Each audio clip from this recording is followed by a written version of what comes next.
Hey guys, it's Ted Bogert back with the TED Show. I am back with our series, Power of the Prosecutor, with the one and only Monique.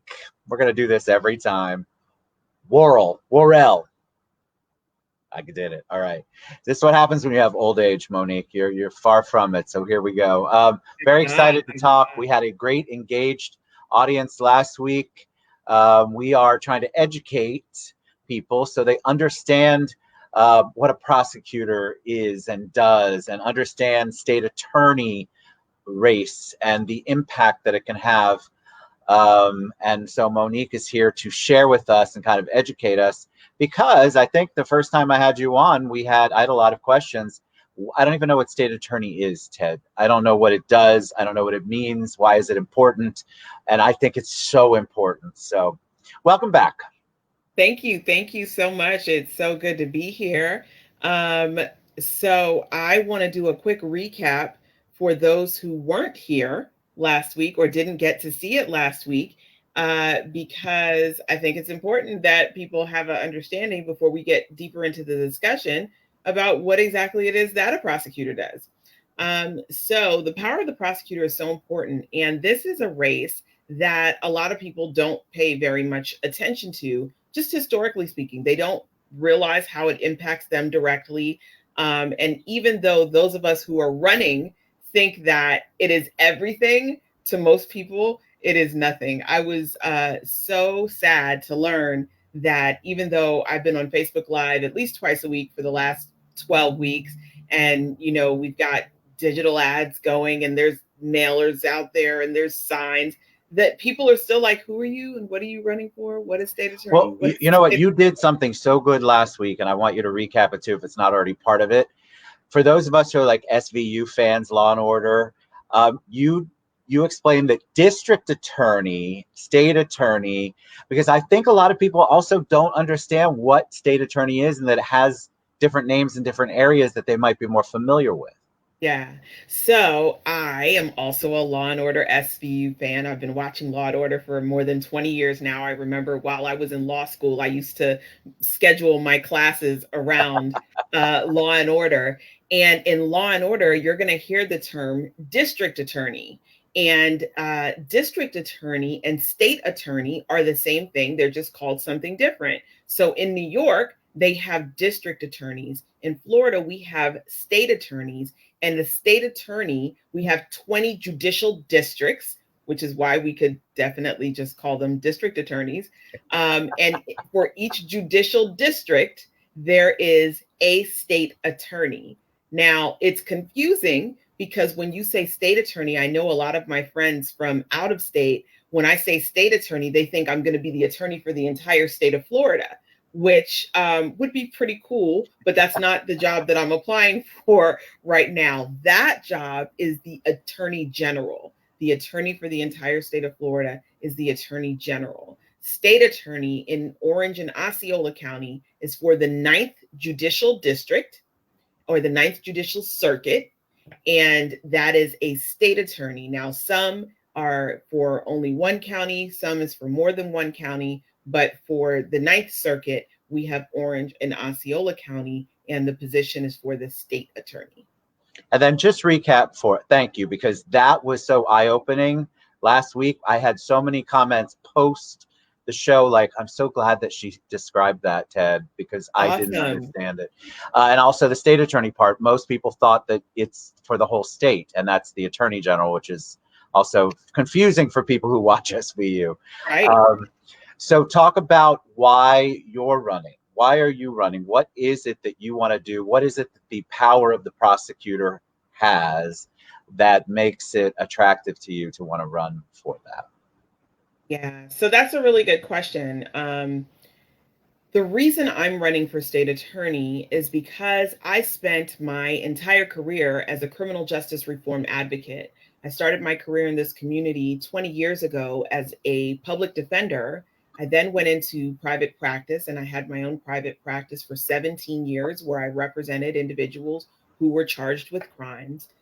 And I also was a law professor at University of Florida, where I trained students who aspired to be criminal law attorneys, whether prosecutors or defense attorneys, to practice criminal law. After 17 years of doing that, I went and became an assistant state attorney. And as an assistant state attorney, I was the director of the Conviction Integrity Unit. And in the Conviction Integrity Unit, I researched and studied wrongful conviction in America. And I learned that in this country, we have exonerated more than 2,500 people who were wrongfully convicted. And those individuals spent hundreds of years collectively in prison for crimes that they didn't commit. Now, even though I had been a defense attorney for 18, 19 years before that, I didn't know that. I knew wrongful convictions happen. I didn't know how frequently they happen. I didn't realize how many innocent people were in prison, and how difficult it was for individuals to prove their innocence once they'd been convicted. It's astonishing to me, which we talked about last week. It is, but I feel like one of the things should be covered, and it's a recap. But my eyes, the prosecutor, their whole job, or at least my perception was, their job is to get the convictions, get as many convictions as possible. And the perception out there, I think I'm speaking for a lot of people, is that that's the job. The job is about conviction rate. But you say that's not right. So the job should not be about conviction rate. And I'll say that when I started this race, my opponents would talk a lot about the lowest conviction rate. And I know that the state attorney 2 terms ago, who had been in office for 20 years, once made a statement that even if we don't have the highest conviction rate, we send people to prison for the longest amounts of time, or we send more people to prison than any other jurisdiction. And from my perspective, that's nothing for us to be proud of. And that's also nothing that we should aspire to do. And the reason is not because I don't want our communities to be safe. I live here. I have a family here. I'm raising children here. Of course, I want us to be safe. But I don't believe incarceration is the mechanism, or at least the only mechanism, that we can use to promote public safety. And for far too long, it has been. So I believe that the metrics should be based more on outcomes. What is this outcome going to do to produce justice and safety for our community? How are we going to be better and stronger and safer as a result of whatever outcome we're seeking? And when you send people who are addicted to drugs to prison, that's not making us safer, and it's not stopping them from being addicted to drugs. Drugs are very much well alive and well in prison. Addicts can get access to drugs in prison. So when they come home, they are worse off than when we sent them. And we've now set them up to continue to reoffend because we never addressed the root cause of the issue to begin with. Same thing with people who have mental illness. When you send someone who's mentally ill to prison, because of the traumatic experience of being in prison, they come home worse than when we sent them. And because of that, we're increasing our recidivism rates and thereby making our public safety less. We have less public safety by doing those things. So tell me about how that plays into the state attorney, because it seems like there's laws that establish what exactly the incarceration should be for the crime, but you're saying that policy can make a big change, and state attorney has that power. Can you kind of go over that a little bit with them again too? Yeah, for sure. So the state attorney does not make the law. The legislature makes the law.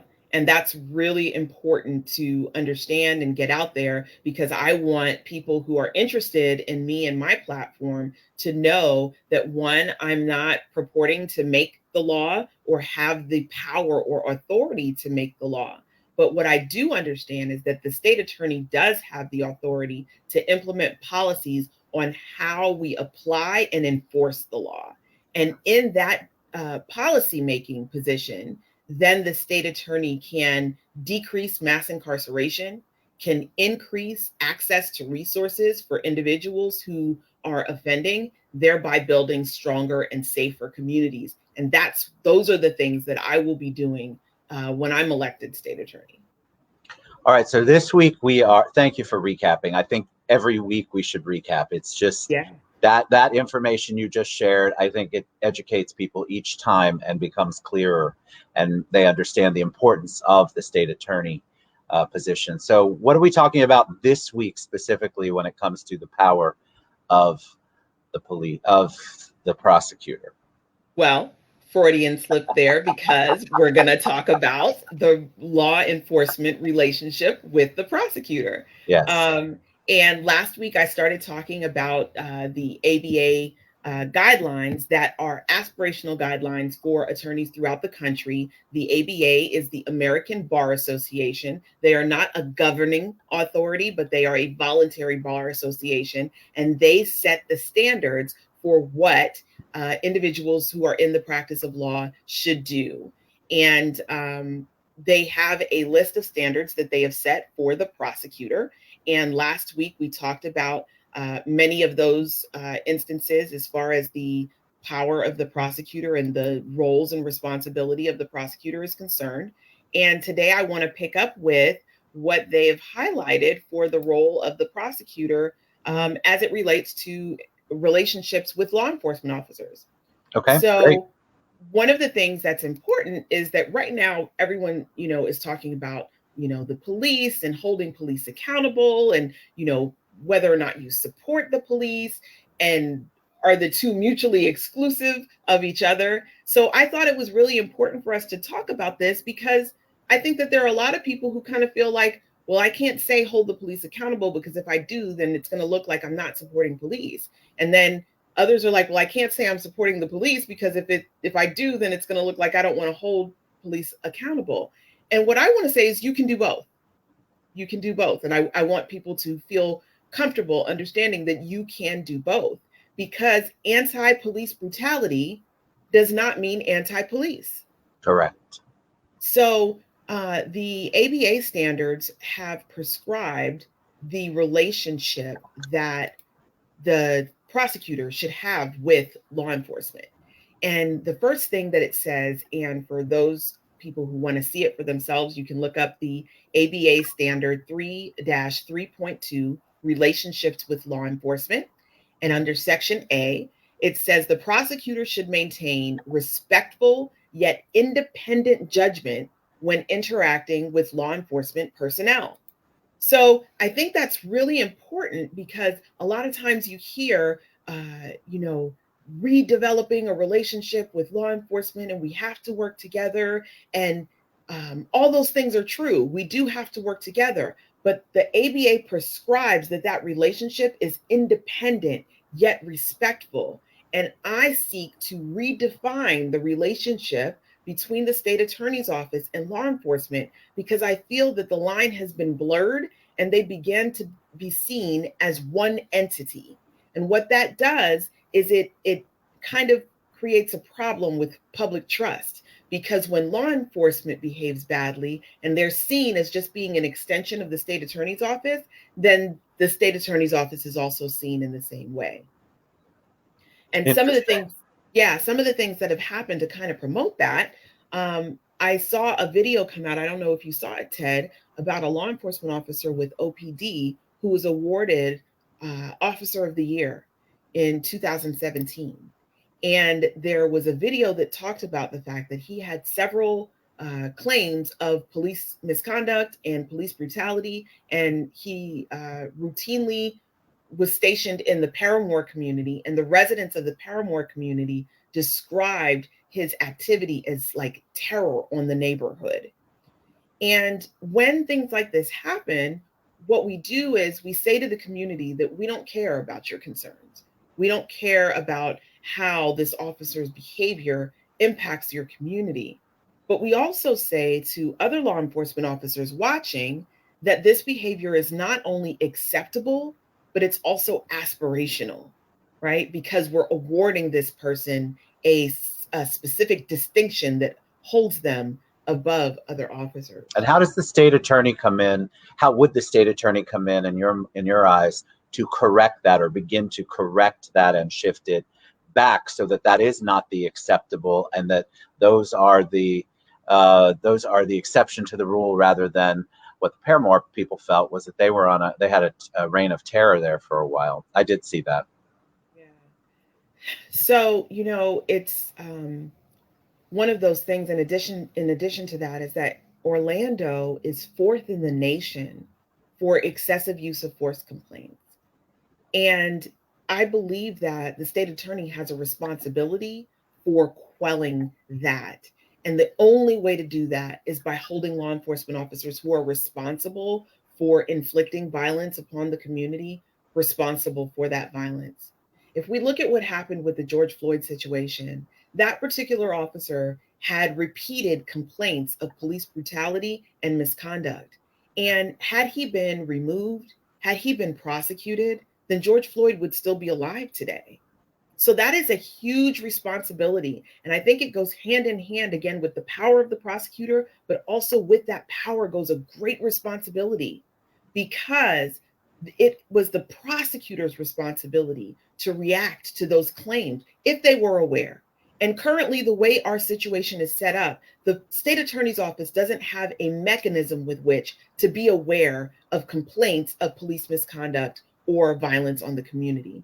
When I was an assistant state attorney and the director of the Conviction Integrity Unit, I proposed to set up a unit that would directly take complaints from the community with regard to police misconduct or police brutality, that the state attorney's office could independently review and make a determination on. And I believe that that will make the state attorney's office more capable of holding law enforcement officers who have repeated instances of misconduct or brutality responsible before they get to the point where they can commit a murder on our I mean, citizens. isn't that what it's all supposed to be about? The communication for sure has to be there and has to be established, and there should be some sort of format in place. So what you're describing, that would be awesome. There's got to be a checks and balances. The other thing that I think is so critical about what you're saying, because when we do these shows, or I've done any shows with law enforcement or Black Lives Matter or racism, what you said earlier is so critical. You don't they aren't mutually exclusive.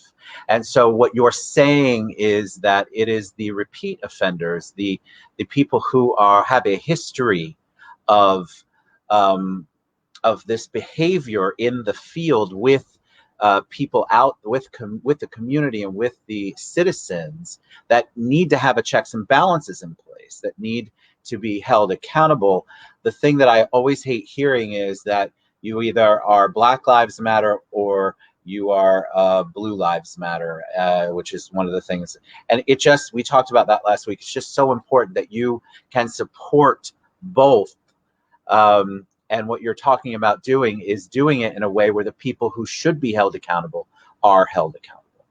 And another reason that's so important, to go back to the point of supporting law enforcement, is because I have relationships with many law enforcement officers, and they don't like law enforcement officers who commit misconduct or brutality. They understand that, one, it gives them a bad name and it interferes with their credibility. But in addition to that, it decreases their safety, because when law enforcement is seen as an enemy to the public, then it puts them in danger. So by holding law enforcement officers who participate in misconduct accountable, then we make it better and safer for those law enforcement officers who joined this profession, like I did and so many others did, to in fact protect and serve our communities. Correct. It breaks my heart when I also know amazing police officers that do not like the bad behavior, do not participate in the bad behavior, don't condone it, don't want anything to do with it, and it's just a lump together. And I know it hurts them personally, because they take their jobs and what they're tasked with very, very seriously. And I've had law enforcement officers come out and say that, it's not that they agree with bad behavior, but they're not in a position to tell, because that puts them in danger and Correct. that puts their safety at risk as well. So we have to be cognizant of all of those things and understand that this is going to take more than just saying, well, law enforcement has to tell on other law enforcement officers. Sure, that's a part of it. But we have a system that can and should be holding these law enforcement officers accountable. And, in my race, some of my opponents have been endorsed by police unions. And what's really important to understand about police unions is that police unions vehemently defend even law enforcement officers who engage in blatant misconduct. And that when they endorse a candidate, that means that they believe that that candidate is going to support them and is going to cover them. And that's a conflict of interest. And don't take my word for it. Prosecutors across the country are stepping away from police union endorsements because they recognize that in order for them to represent the community, they cannot also represent law enforcement specifically. Correct. So what's next for you? What is the next thing that you want to do if you become state attorney, and what is the first thing you'll do, the next thing you'll do? So the first thing that I will do is put together this unit that I started when I was an assistant state attorney, which allows the community to have access to voice their complaints and their concerns directly to the state attorney's office. The next thing that I will do is work on changing the culture of prosecution. And that's not something that's going to happen overnight. It's something that is going to have to be set in place. But by that, I mean shifting the focus from incarceration as a first resort to incarceration as a last resort, so that we can give people an opportunity to make their lives right. We have individuals who we're sending to prison for decades, Ted, decades, not months, but decades, for things that don't pose a threat or danger to our community. And that's the important thing for people to understand, is that these things don't pose a threat or danger. They don't endanger our safety in any way. And there are people who are in prison for decades. And right now, in the time of COVID, it's even, more important for us to recognize this, because our jail and prison sentences are turning into death sentences for people who didn't need to be in jail or prison to begin with. So I'll work on changing the culture of prosecution so that my staff will understand that we need to use progressive sentencing, right? That we need to focus first on root cause analysis. Why did these individuals offend? Is there some community resource that we can connect them to keep them from reoffending and build their lives so that they can be productive members of our society, and then graduate to a point where someone has to go to prison instead of starting there?